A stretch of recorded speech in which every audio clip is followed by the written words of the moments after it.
Hello everyone, in this session we will be learning how to install Pycharm. Pycharm is a IDE that we will be using. You might be thinking we have already installed Python IDE in the last session, then why we need this Pycharm IDE? So there are some benefits of using this Pycharm IDE that I will be showing to you. I will be telling to you. So it has basically intelligent code assistance. It has good debugging skills. So basically it provides us with the option where it makes it easier for us to debug a code. It also provides us with smart navigation, and its user interface is really friendly. So I would suggest installing Pycharm. Let's see how it can be installed. Also, if you want to become a successful data analyst and you want to learn from our industrial experts, then you may call on the number given below, or you can also click on the link given in our description. Not just that, with our every batch, you will be getting 2 demo classes for free. So let's get started, guys. To install Pycharm, we will be moving to our browser. Here I will write download Pycharm. It gives you the first option says download Pycharm Python IDE for professional developers. Although we are not going to download it for the professional developers because it gives you a free trial of only 30 days. So it's useless. So I will go with the community one. We won't go with professional one. Otherwise, you will have to pay for it, which is completely not required. As soon as you click on download from community, it gives you option to download. Once you click on save, it will start getting downloaded. Okay, so here I have downloaded my Pycharm, and once I click on it, it gives me an option to allow it to make changes to the device. I'll click on yes, you do the same. Once we click on this, we get an option here. We'll click on next. We'll click on next. We will check all the boxes over here. Select JetBrains.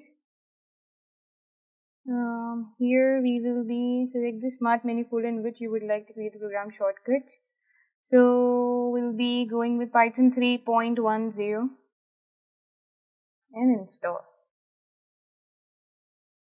So Python 3.10 is our IDE that we have installed in our last session.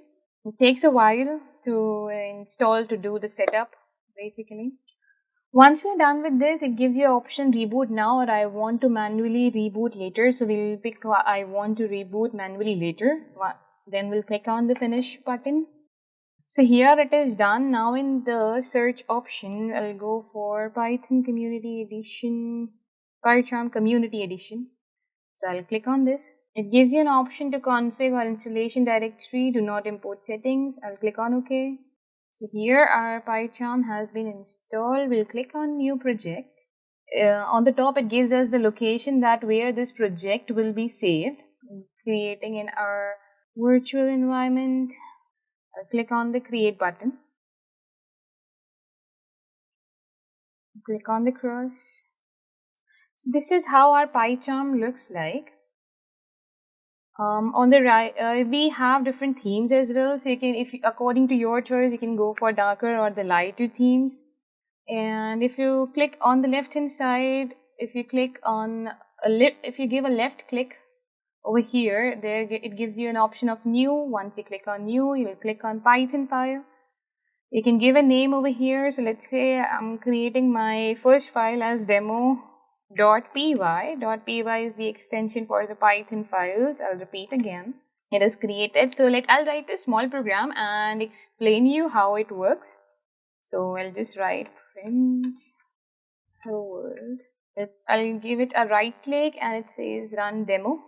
Once I click on run, the hello world is here. So if you will notice, the UI of this software is really friendly than IDLE, which we installed in the last session, because let's say if I only write P, it gives me all the options, all the keywords that I can use starting from P. So yes, it gives me smart suggestions as well. So that's why I would recommend you to use Pycharm, and I personally will be using Pycharm throughout all the sessions. And if you want to go with Pycharm, I would definitely recommend you to go with Pycharm. And if you want to continue doing it with IDLE, you can go with IDLE as well. Alright, I hope it is clear that how to install Pycharm, how to use it. And in the next session, we will be learning how to create your first program in Python. So we will be starting that in the next session. So I'll see you in the next session, and I hope everything was clear to you at how to install Pycharm. And stay connected. Thank you.